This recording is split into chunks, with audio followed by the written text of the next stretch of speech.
Hey guys, this is Miss Mo, and this is Unit 2 test review. So first, number 1 says, Jane worked her additional problems by placing the partial sums as shown. Use this method to work the... Okay, so we're going to use partial sums to add these numbers. And then I bet part B is asking why partial sums is awesome. Okay, so for part A, if I want to add 587 and 739, if that's all I had, then when you take your test, if there was only one box underneath, you could totally just add it in your head or calculator or however you know how to do it. But since there's so many boxes in this problem, we can't just jump to the answer. We have to actually show the work. Darn. Okay, so partial sums just means you add column by column. So 7 plus 9 is 16. So you put a 16. Then it's like you skip a space. And you go to the next column. 8 plus 3 is 11. And then you skip a space. And then the next column. 5 plus 7 is 12. And then you draw your up and down line. So we're going to have 16, 11, 12. So here they are, 16, 11, 12. And then the way you add is you add up and down just like normal. So over here on this first right column, it adds up to a 6. The second column, 1 plus 1 is 2. 1 plus 2 is 3. And then bring down the last one. So our answer is 1326. Hey, we did it right. Okay, let's do part B. Part B says 449 and 562. Okay, so first we're going to add the first column, which is 11. Then when we skip this space, we're really skipping it because we're moving on to the second place value of tens. So then we look at the second column of 4 plus 6 is 10, and we write it down. Then we skip 2 spaces, and we look at that third column of the place value of a 100ths. And 4 plus 5 is 9.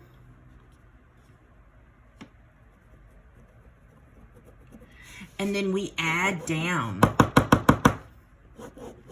So when we add down, this first column, 1 plus nothing, 1. 1 plus 0, nothing, 1. 1 plus 9, 10. Yay. Okay, so the reason we stagger them like that is so that we can get them in the proper place for their place value. So part B says, explain while this algorithm works. We want to look for something that says something about place value or place. So A is out. C is out. It doesn't say the word place or placement. D is out. And B is correct. So when you think about this partial sums, think about place value. The reason we're shifting these numbers is because of place value. We have to keep place value. Okay, let's look at number 2. Number 2 is where they give us a ton of information and we kind of have to work backwards. Kind of like the Venn diagram on the last test. So this is where we talk about teams. So it says the Hawks played the Elks. So it's like we got the Hawks here. We got the Elks here. Then it says, in a basketball game, based on the information to the right, complete the scoreboard showing the number of points scored for blah, blah, blah, blah, during each quarter and the final score of the game.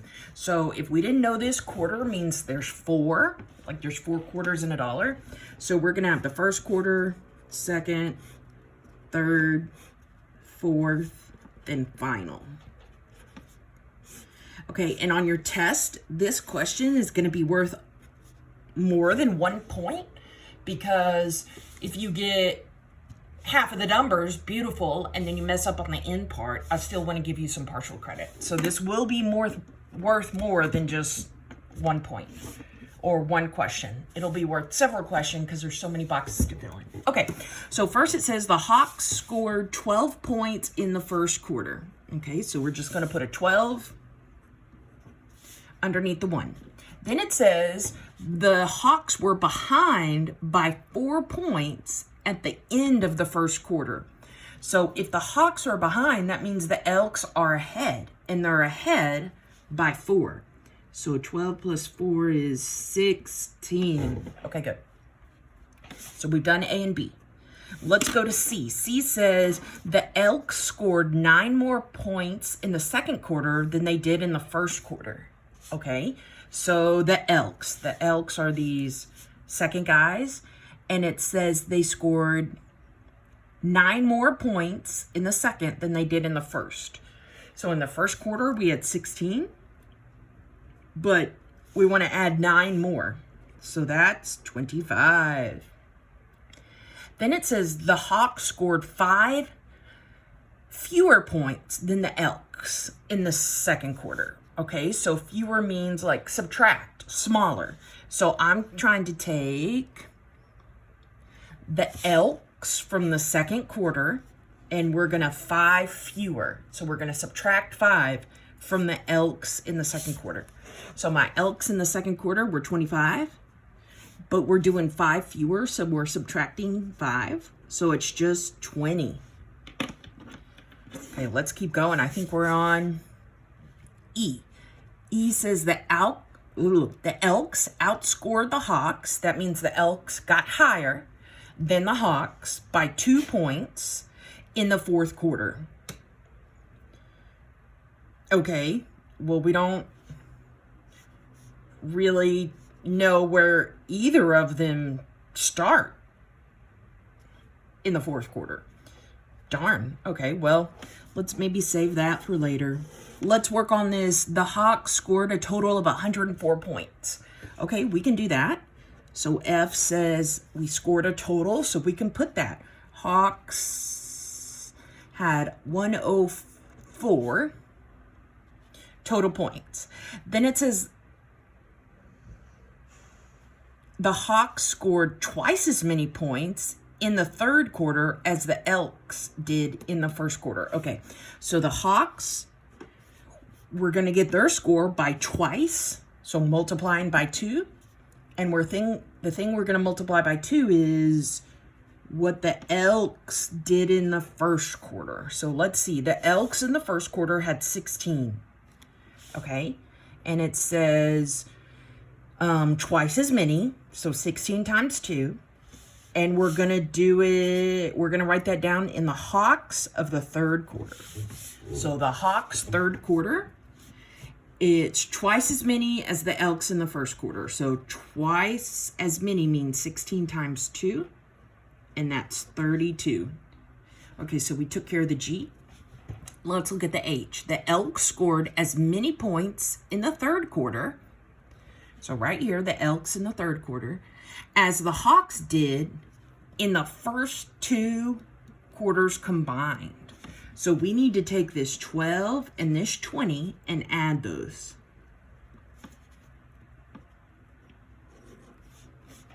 Okay. Let's keep going. The only thing left is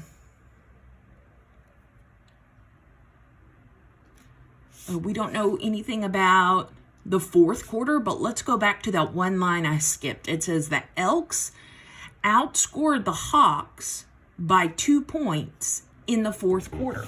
Well, I don't even know anything about the fourth quarter, but I can quickly find something about the fourth quarter. If I know all the Hawks' points are 104, then I can say, I think I'm just going to draw an arrow. I can say 104 from the final minus the first, second, and third quarter.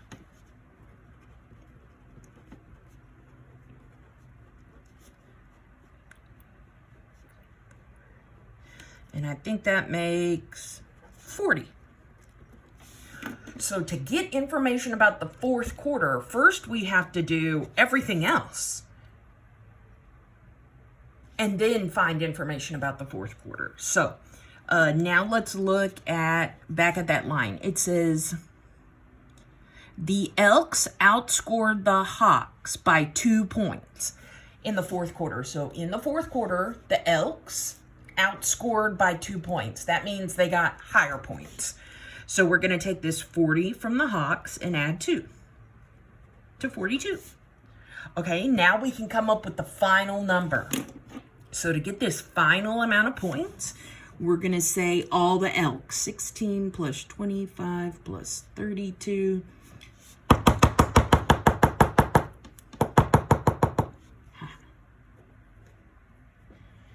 plus 42. And then let's whip that up. We're going to get, oh gosh, don't judge me. I forgot my calculator at work.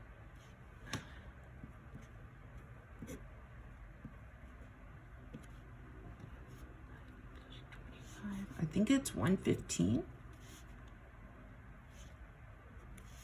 Yeah. Okay, woohoo! So to get that last one, all we did was add up the first, second, third, and fourth quarter. Okay, those weren't that bad. This, you need a lot of concentration, but other than that, it wasn't that bad. Okay, number 3 says, find each of the following, or for each of the following, find if possible the whole number that makes this equation true. So we can either do algebra or we can just use our brain.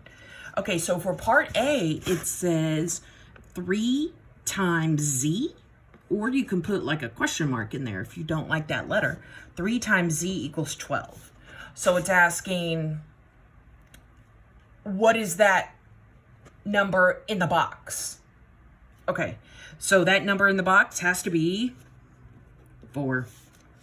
Okay, for this, because that way 3 times 4 is 12. Okay, let's look at part B. That one's a little bit more awkward. We have 42 equals 21 plus 3 times question mark, or z. Okay, this one's a little awkwarder to figure out. First, I think I'm gonna say, well, since 21's adding on this right, if I want to put it on the left, it should be subtracting. So I think I'm gonna subtract. And you don't actually have to write this down. You can just do it in your face. And we get 21 equals 3 times question mark. And then from there, we definitely can see that 3 times 7 is 21. Yay. Okay, let's look at part C. I bet part C is going to be awkward if I remember the homework. Okay, it says z times 4 plus 7 equals z times 4 plus z times 7. Okay, this is kind of awkward. So let me maybe put a question mark there instead for the z. So let's say I have some question mark right here. And then it's timesing by 4 plus 7. And it's equal to question mark times 4 plus question mark times 7. Okay, so we're trying to figure out what number can go in here. I think it's definitely a number 1, because check it. If I put 1 times 4 plus 7, distributing tells us that 1 times 4 and 1 times 7 is going to be the result. 1 times 4 plus 1 times 7. And let's see if that's true. 1 times 4 is 4. 1 times 7 is 7. When you add those, you get 11. That's the same thing that I would get over here on the left. 4 plus 7 is 11 times 1. 11. So I can definitely put a 1 up in here. Let's try a 2.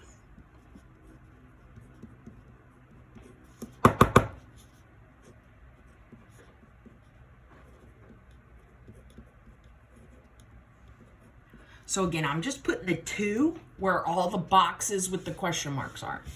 Okay, so let's see what this is. Distribution tells us that when there's a number on the outside, you multiply it with everything on the inside. 2 times 4, 2 times 4, 2 times 7, 2 times 7. So this is a valid rule, and it'll work out. If you do this right side, I think you get 8 plus 14 is 22. And if you do this left side, you get 2 times the parentheses of 4 plus 7 is 11. And that's 22. Oh my goodness, I get the same thing on both sides of the equal sign. And the reason I get the same thing on both sides of the equal sign is because no matter what number I put in front of that parentheses, it's always going to multiply with the stuff in the parentheses. Always. That number in front is always going to multiply with that stuff in the parentheses. I could put a 505 down before that parentheses. And if I did, it would still distribute and multiply with the 4 and the 7 and have 505 times 4 plus 505 times 7. Anyway, the whole point is, for part C, there's not just one number that'll work.